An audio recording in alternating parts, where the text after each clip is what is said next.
نحمده ونصلي على رسوله الكريم اما بعد فاعوذ بالله من الشيطان الرجيم بسم الله الرحمن الرحيم رب اشرح لي صدري ويسر لي امري واحلل عقدة من لساني يفقهوا قولي يا أيها الذين آمنوا إذا نودي للصلاة من يوم الجمعة فاسعوا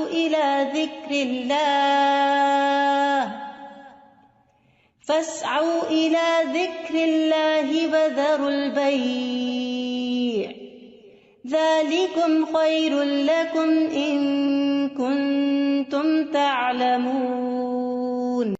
کہ ایمان والوں کے لیے جمعہ کی اذان کے بعد کسی بھی اور قسم کی مشغولیت اختیار کرنا درست نہیں، اور ہر عاقل بالغ کو جمعے کی نماز کے لیے دوڑ پڑنا چاہیے، کیونکہ جمعہ ہر مسلمان پر فرض ہے۔ نبی صلی اللہ علیہ وسلم نے فرمایا، جمعہ ہر مسلمان پر جماعت کے ساتھ لازماً فرض ہے، حق واجب کہا، سوائے 4 طرح کے لوگوں کے: غلام، مملوک، عورت، بچہ یا مریض۔ تو ایک ہو گیا غلام مملوک، دوسرا عورت، تیسرے بچہ اور چوتھے بیمار شخص۔ اسی طرح مسافر پر بھی جمعہ نہیں ہے، اور عورتیں گھر میں 4 رکعت نماز اپنی ظہر کی پڑھیں گی۔ گھر میں جمعہ نہیں ہوتا، جمعہ جمع ہو کر ہی ہوتا ہے، مسجد میں ہوتا ہے اور بڑی مسجد میں ہوتا ہے۔ عید کے دن جمعہ نہ پڑھنے کی رخصت ہے۔ ابو ہریرہ کہتے ہیں کہ رسول اللہ صلی اللہ علیہ وسلم نے فرمایا، تمہارے آج کے دن میں 2 عیدیں جمع ہو گئی ہیں، پس جو چاہے تو اس کے لیے یہ نماز عید جمعہ سے کافی ہوگی۔ جمعہ نہ بھی پڑھے تو ٹھیک ہے، عید کا پڑھنا لازم ہے، اور ہم تو جمعہ پڑھیں گے۔ یعنی آپ نے پسند کیا کہ جمعہ پڑھیں، لیکن جو نہ پڑھنا چاہے، ظہر پڑھنا چاہے تو وہ بھی ٹھیک ہے۔ وہب بن کیسان سے مروی ہے، انہوں نے بیان کیا کہ ابن زبیر رضی اللہ عنہما کے دور میں جمعہ اور عید اکٹھے ہو گئے تو انہوں نے عید کے لیے نکلنے میں دیر کر دی، حتیٰ کہ دن کافی اونچا ہو گیا۔ پھر وہ نکلے، خطبہ دیا اور بہت لمبا خطبہ دیا، پھر اترے اور عید کی نماز پڑھائی، اور اس دن لوگوں کو جمعہ نہیں پڑھایا۔ یہ بات ابن عباس سے ذکر کی گئی تو انہوں نے فرمایا انہوں نے سنت پر عمل کیا۔ یعنی کہ باقی حدیثوں میں بہت سی چیزیں مماثلت ہیں، جو ایک ایک چیز کسی اور حدیث میں الگ سے بھی ملتی ہے۔ جو شخص جمعہ کے دن غسل کرے، جس قدر ممکن ہو پاکیزگی حاصل کرے، اور اپنے تیل میں سے تیل لگائے یا اپنے گھر کی خوشبو میں سے خوشبو لگائے۔ پھر اسی طرح مسجد کی طرف جلدی نکلنا چاہیے، کیونکہ جب امام نکل آتا ہے تو پھر اس کے بعد فرشتے نام لکھنے بند کر دیتے ہیں۔ پھر کثرت سے درود پڑھنا۔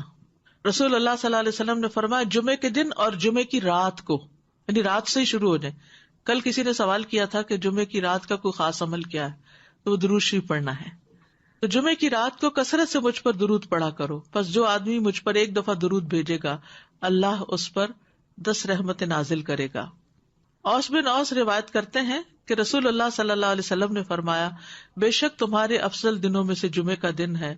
اسی دن آدم علیہ السلام پیدا کیے گئے، اسی دن ان کی روح قبض کی گئی، اسی دن سور پھونکا جائے گا، اسی دن لوگ بے ہوش ہوں گے، اس لیے اس دن مجھ پر کثرت سے درود بھیجا کرو، کیونکہ درود مجھ پر پیش کیا جاتا ہے۔ یعنی یہ ایک اسپیشل ڈے ہے، اور اس میں اسپیشل کرنے کا کام کیا ہے کہ رسول اللہ صلی اللہ علیہ وسلم کو درود کا تحفہ بھیجا جائے۔ پھر سورۃ الکہف پڑھنا۔ نبی صلی اللہ علیہ وسلم نے فرمایا، جو جمعہ کے دن رات کی بات نہیں، دن کی بات، من قرأ سورۃ الکہف فی یوم الجمعۃ، تو اس کے لیے دوسرے جمعے تک نور روشن رہتا ہے۔ اور پھر کیا کرو، وذروا البیع، خرید و فروخت چھوڑ دو، ذالکم خیر لکم، یہ تمہارے لیے زیادہ بہتر ہے، ان کنتم تعلمون، اگر تم علم رکھتے ہو، جانتے ہو۔ یعنی اللہ نے جمعے کی نماز کے وقت خرید و فروخت سے منع کر دیا، اور اس کو ان لوگوں پر حرام قرار دیا جن کو مخاطب کیا گیا کہ ان پہ جمعہ فرض ہے۔ یعنی یا ایھا الذین آمنوا سے شروع ہو کے اینڈ تک ایک کرنے کا کام بتایا گیا اور دوسرا چھوڑنے کا کام، اور وہ کیا ہے، پڑھنا فرض ہے، ایسے تجارت چھوڑنا فرض ہے۔ ٹھیک ہے، یعنی جب اذان ہو جائے تو خرید و فروخت ترک کر دو اور اللہ کے ذکر یعنی نماز کے لیے جلدی کرو. یعنی اگر کوئی سودا طے بھی پا رہا ہے تو بس وہیں ٹھپ کر دو. آپ نے یہ ایکسپیرینس کیا ہوگا سعودی عرب میں کہ بعض اوقات یہ ہوتا ہے کہ صرف پیسے دینے والے رہ جاتے ہیں. آپ نے ساری چیز بھاؤ کر لیا, چیز لے لی, پیک کر لی, رکھ لی, اور ابھی پیسے دینے ادھر سے اذان ہوئی, وہ کہتے بس چھوڑ دو, چیز بھی چھوڑ دو, نہیں چاہیے پیسے, نکل پڑتے ہیں. یعنی جو بہت پرٹیکولر ہے, یعنی اس درجے کا حکم ہے کہ اس وقت کام چھوڑ دو. انسٹنٹ اسٹاپ, وذر البیع, یہ بھی فرض کے درجے میں ہے. تو اسی وجہ سے علماء کا اتفاق ہے کہ دوسری اذان کے بعد خرید و فروخت حرام ہے.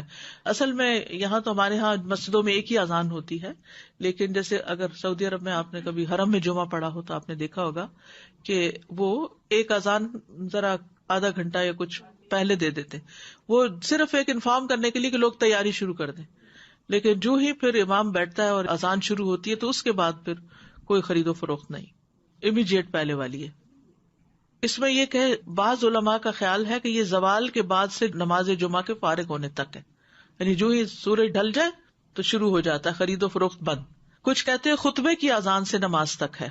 تو بہرحال جمعہ کے دن خرید و فروخت یعنی صبح میں کر سکتے ہیں, اس کے بعد بھی کر سکتے ہیں, لیکن اس پیریڈ میں نہیں کر سکتے. تو احتیاط یہی ہے کہ زوال کے بعد سے روک دیا جائے. بعض اوقات یہ ہوتا ہے کہ خرید و فروخت تو نہیں ہوتی لیکن جاب ہوتی ہے. بعض اوقات یہ ہے کہ کچھ لوگ یہ کرتے ہیں کہ اچھا ابھی تو اذان ہی ہوئی ہوگی, ابھی تو خطبہ چل رہا ہوگا, ہم نماز میں جا کے شامل ہو جائیں گے. تو نہیں, اذان کا وقت جو ہے وہ جمعہ شروع ہونے کا وقت ہے, اس میں پھر باقی کام چھوڑ دینے چاہیے. الا یہ کہ انسان پارک کر رہا ہے یا رش ہے یا راستے میں کوئی رکاوٹ آ گئی ہے, وہ الگ بات ہے. ذالکم خیر لکم ان کنتم تعلمون, یہ تمہارے حق میں بہتر ہے, یعنی خرید و فروخت چھوڑنا بہتر ہے اگر تم جانتے ہو. یعنی نماز پڑھنا زیادہ بہتر عمل ہے. اور اس لیے کہ اگر تم نے وقت پہ نماز نہ پڑھی وہ تو فوت ہو جائے گی, لیکن اگر تم نے تجارت چھوڑ دی اس وقت تو وہ تو بعد میں بھی ہو سکتی ہے, اس کا کوئی وقت مقرر تو نہیں ہے, وہ تو کسی وقت بھی ہو سکتی ہے. ایک تو یہ استاذہ جی کہ سورۃ الکہف کے بھی جیسے آپ نے بتایا, تو سورۃ الکہف کے لیے بھی کیا کچھ وقت مقید ہے؟ کچھ لوگ اس کو کہتے ہیں کہ it has to be before عصر.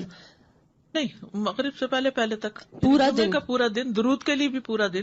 ٹھیک ہے, مغرب پہ وہ دن کا اختتام ہوتا ہے. ٹھیک ہے. اور دوسرا یہ جو جمعے کی بات آئی کہ وذر البیع, اب فار انسٹنس اب ڈپینڈ کرتا ہے نا, نیت والی بات ہے کہ اگر آپ نے جمعہ اٹینڈ کرنے کی نیت کی ہوئی ہے تو پھر آپ کا ہوگا. اب جیسے فار انسٹنس ہم یہاں ہوتے ہیں اور اگر کسی وقت ہم, عورتوں پر تو فرض ہی نہیں ہے نا جی, لیکن اگر ارادہ کیا ہوا ہے تو پھر اس وقت انسان سب چھوڑ کے چلا جائے. ٹھیک, جزاک اللہ خیر. ایک یہ سوال ہے کہ جب ہم فرائیڈے کی مارننگ اور نائٹ کہتے ہیں تو کیا وہ نائٹ جمعرات کی مغرب کے بعد شروع ہوتی ہے؟ جی صحیح. جی, دوسرا یہ ہے کہ اگر ہم آئے ہیں جمعے کی نماز کے لیے اور کسی وجہ سے ٹریفک میں پھنس گئے, خطبہ ہو گیا, تو اس کے بعد کیا ہم صرف 2 فرض ہی پڑھیں گے کہ پوری نماز پڑھیں گے؟ اچھا سوال ہے. اس پہ یہ ہے کہ بعض علماء کہتے ہیں کہ اگر کوئی دوسری رکعت کی رکوع میں شامل ہو گیا تو اس کا جمعہ ہو گیا.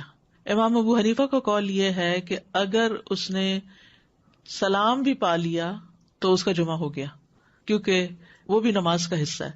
حتیٰ کہ وہ یہ کہتے ہیں کہ اگر امام سجدہ سہو کر رہا ہے تو بھی جمعہ ہو جائے گا, یعنی پا لے گا. اگر کسی مجبوری کی وجہ سے کوئی سویا رہ گیا, کوئی کسی وجہ سے تاخیر ہو گئی تو جمعہ اس کو مل جائے گا. لیکن بہت سے علماء یہ کہتے ہیں کہ خطبہ بھی ضروری ہے کیونکہ یہ جمعے کا حصہ ہے, اور وہ یہ کہتے ہیں کہ اگر خطبہ نہیں اور جمعے میں شریک ہو گئے ہیں جیسے پہلی رکعت یا دوسری رکعت میں بھی, تو اس صورت میں پھر ظہر کی نماز یعنی امام جب سلام پھیر لے تو 2 رکعت پڑھنے کی بجائے 4 پوری کر لے. جزاک اللہ خیر. السلام علیکم. سورہ کہف کے بارے میں معلوم کرنا ہے. جیسے ہم پڑھتے ہیں, اب میرے بچے سے چھوٹے ہیں, میں ان کو عادت ڈالی ہے کافی سالوں سے, تو وہ صرف پہلی 10 آیتیں پڑھ لیتے ہیں. کہ ایسا کرنا صحیح ہے؟ پہلی 10 آیتوں کی فضیلت ہے لیکن جمعے کے دن ساری پڑھنے کی ضرورت ہے. تو ایسا ایسا جو بڑے ہوتے جائیں اس کو بڑھاتے جائیں حتیٰ کہ پوری پہ آ جائیں. اچھا. نبی صلی اللہ علیہ وسلم نے سب سے پہلا جمعہ جو تھا وہ مسجد قباء میں قائم کیا تھا. اس کے بعد ہجرت سے پہلے جو جمعہ ہوا تھا مدینہ میں وہ اسد بن زرارہ نے مدینہ سے 1 میل دور قائم کیا تھا. اسد بن زرارہ نے, یہ نبی صلی اللہ علیہ وسلم کی آمد سے پہلے. اسی لیے ایک صحابی تھے تو وہ جب نماز پڑھ چکتے تھے تو کہا کرتے تھے رحم اللہ ابو امامہ, اللہ ابو امامہ پہ رحم کرے. تو پوچھا کہ کون ہے وہ؟ تو کہا گیا کہ اسد بن زرارہ، کہ جنہوں نے سب سے پہلے مدینہ میں جمعہ قائم کیا تھا، یا مدینہ سے 1 میل دور. تو ذالکم خیر لکم ان کنتم تعلمون، یعنی کاروبار چھوڑ کر نماز کی طرف جلدی آنا یہ تمہارے حق میں زیادہ بہتر ہے اگر تم جانتے ہو. اہل ایمان کی صفت یہ بیان کی گئی ہے کہ جب ان کو اللہ کی طرف بلایا جاتا ہے، عبادت کی طرف بلایا جاتا ہے، تو پھر کوئی چیز انہیں مشغول نہیں کرتی اپنے اندر. سورۃ النور میں آتا ہے رجال لا تلہیہم تجارۃ ولا بیع عن ذکر اللہ واقام الصلاۃ وایتاء الزکاۃ یخافون یوما تتقلب فیہ القلوب والابصار. وہ مرد جنہیں اللہ کے ذکر سے اور نماز قائم کرنے اور زکوٰۃ دینے سے نہ کوئی تجارت غافل کرتی ہے، نہ کوئی خرید و فروخت. تجارت اور بیع 2 الگ الگ لفظ استعمال ہوئے ہیں. وہ اس دن سے ڈرتے ہیں جس میں دل اور آنکھیں الٹ جائیں گی. تو جیسے ہی نماز کا وقت آئے فوراً سب کام چھوڑ کر جمعے کے لیے حاضر ہو جانا چاہیے. نہ صرف یہ کہ جمعے کے لیے، باقی نمازوں کے لیے بھی نبی صلی اللہ علیہ وسلم کا طریقہ یہی تھا. اسود سے مروی ہے، وہ کہتے ہیں میں نے عائشہ رضی اللہ عنہا سے پوچھا کہ نبی صلی اللہ علیہ وسلم اپنے گھر میں کیا کرتے تھے. انہوں نے کہا آپ اپنے گھر کے کام کاج یعنی گھر والوں کی خدمت میں ہوتے تھے. جب نماز کا وقت ہوتا تو سب کچھ چھوڑ کر مسجد چلے جاتے تھے، کام چھوڑ دیتے تھے. تو بات یہ ہے کہ انسان بیک وقت 2 تقاضوں کے بیچ میں ہوتا ہے، 2 چیزوں کے بیچ میں. ایک طرف اس کی دنیا ہوتی ہے، ایک طرف اس کا دین ہوتا ہے. بہت سے لوگ یا صرف دنیا کے ہو جاتے ہیں یا صرف دین کے ہو جاتے ہیں، جبکہ ان دونوں میں بیلنس قائم کرنا ضروری ہوتا ہے. اور یہ پرفیکٹ بیلنس سورۃ الجمعہ میں نظر آتا ہے کہ یہاں پر نماز کے لیے بلایا گیا، حاضر ہو جاؤ. اور پھر اگلی آیت میں فرمایا فَإِذَا قُضِيَتِ الصَّلَاةُ فَانتَشِرُوا فِي الْأَرْضِ. نماز پڑھ لی، عبادت ہو گئی، اجتماعیت ہو گئی، اب زمین میں پھیل جاؤ اور اللہ کا فضل تلاش کرو اور اللہ کا ذکر کثرت سے کرتے رہو تاکہ تم فلاح پاؤ. تو اس سے کیا پتہ چلتا ہے کہ دونوں چیزیں ضروری ہیں، دونوں ہی عبادت کی مختلف قسمیں ہیں.